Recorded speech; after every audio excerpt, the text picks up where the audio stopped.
አላህን ሱብሓነሁ ወተዓላ ትቶ ሌሎችን ለማስደሰት ሲሞክር ሰዎች ደግሞ በአንድ ቢደሰቱ በሌላ ይቀየማሉ።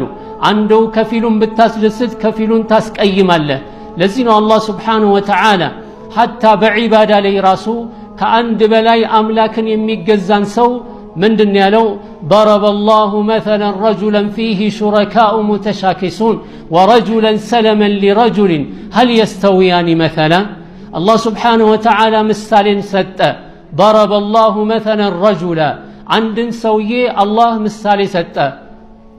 فيه شركاء متشاكسون በሱ ላይ ብዙ አጋር አሳዳሪዎች አሉት።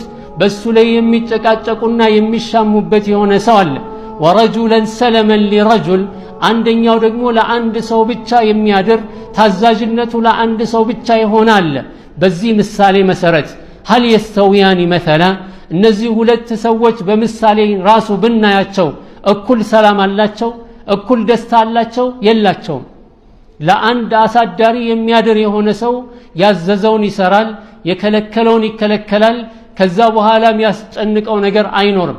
ብዙ አሳዳሪዎች ስር የሚኖር ከሆነ ግን ይሄኛው አንድ ስራ ሲያዘው ሌላኛው ሌላ ስራ ያዘዋል።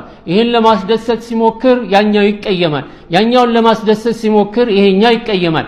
ስለዚህ እድሜ ልኩን ስቃይና መከራ እያየ ነው የሚኖረው። ኢኽላስ የሌለው ሰው፣ በሽርክ ውስጥ የተዘፈቀ ሰው ህይወቱ ይሄ ነው ማለት ነው። ህይወቱ ይሄ ነው። አላህን ለማስደሰት ሲሞክር እነዛን አካላቶች ማስደሰት እንዳለበት ይሰማዋል። ወደ እነዛ አካላቶች በሚሄድበት ጊዜ ደግሞ ምን ይመጣል? አላህ ሱብሓነሁ ወተዓላ ኢነላህ ላ የግፊሩ አን ዩሽረከ ቢሂ ወየግፊሩ ማ ዱነ ዛሊከ ሊመን የሻእ የሚለው አያት በጆሮው ላይ ያቃጭልበታል። እድሜ ልኩን እንደተሰቃየ ይኖራል ማለት ነው። ኢኽላስ የሌለው ሰው ህይወቱ ሁሉ ስቃይና መከራ ነው። ከአላህ ሌላ ያሉ አካላቶችን ለማስደሰት የሚሞክር ስለሆነ وأن تحقيق الإخلاص مهم جدا للمسلم. إخلاصا ማረጋገጥ إخلاصا አጽንቶ መያዝ ለአንድ ሙስሊም ለሆነ ሰው በጣም አንገብጋቢ ጉዳይ ነው። لأن أغلب الناس يعيشون في صراعات داخلية ويعانون من أشياء فحرموا البركة والتوفيق إلا من رحمة الله. ምክንያቱም ሰዎች በአሁን ሰዓት አብዛኛውን ሰዎች ስንመለከት የሚኖሩት በትግል ላይ ነው፣ ልፋት ላይ ነው። ማንን ለማስደሰት እንደሚፈልጉ አያውቁትም።